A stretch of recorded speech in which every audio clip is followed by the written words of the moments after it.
Je veux dire que les intervenants dans les ports sont aussi sujets à des graves menaces. Je me souviens que je crois que c'était en 2020, un docker a perdu la vie au Havre. Et d'autres ont été séquestrés, ont été enlevés. Donc, utilisent des techniques les plus modernes.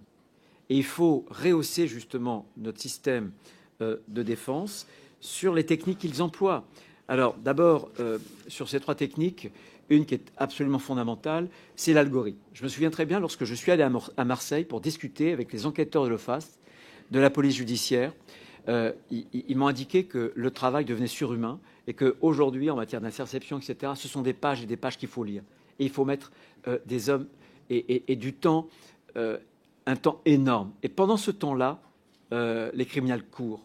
Et lorsqu'on a des techniques modernes, notamment l'algorithme, où vous allez sélectionner un mot, cocaïne par exemple, et on va vous ressortir justement tout ce qui a trait à ce mot-là, ça n'est pas du tout intrusif, très franchement. Vraiment, je le dis avec la conviction que j'ai et que m'ont donné justement les services avec lesquels j'ai pu discuter.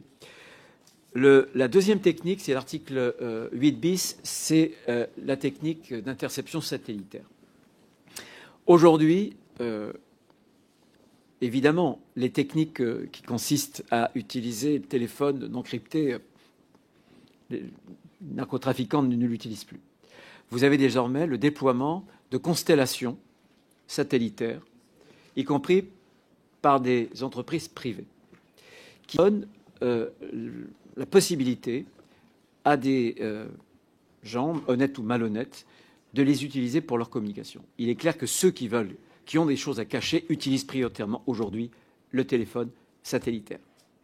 Il y a ces technologies, mais il y a aussi le fait que, grâce au déploiement de ces constellations, vous n'avez plus de zone blanche, y compris quand je dis que 80% de la drogue vient dans les ports. Lorsque vous êtes au milieu d'un océan ou d'une mer, voilà, vous pouvez communiquer.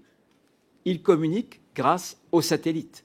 C'est pour ça qu'ils les utilisent. Donc, je ne vois pas au nom de quoi, hier, on interceptait avec le téléphone de grand-papa, qui est aussi le téléphone actuel, qu'on ne pourrait pas, demain et aujourd'hui, utiliser précisément ces nouvelles technologies et faire de l'interception satellitaire.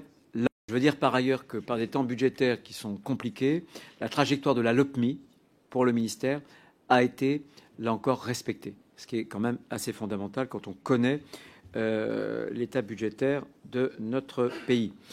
Pour ce qui concerne le dernier groupe, Madame, à intervenir, pour ce qui concerne donc l'outre-mer, j'en ai parlé un peu tout à l'heure avant que vous n'arriviez, parce que c'est extrêmement important.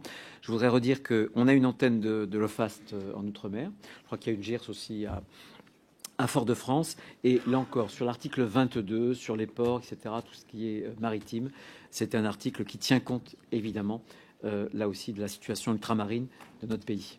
Voilà ce que je voulais vous dire rapidement. Merci, Monsieur le Ministre.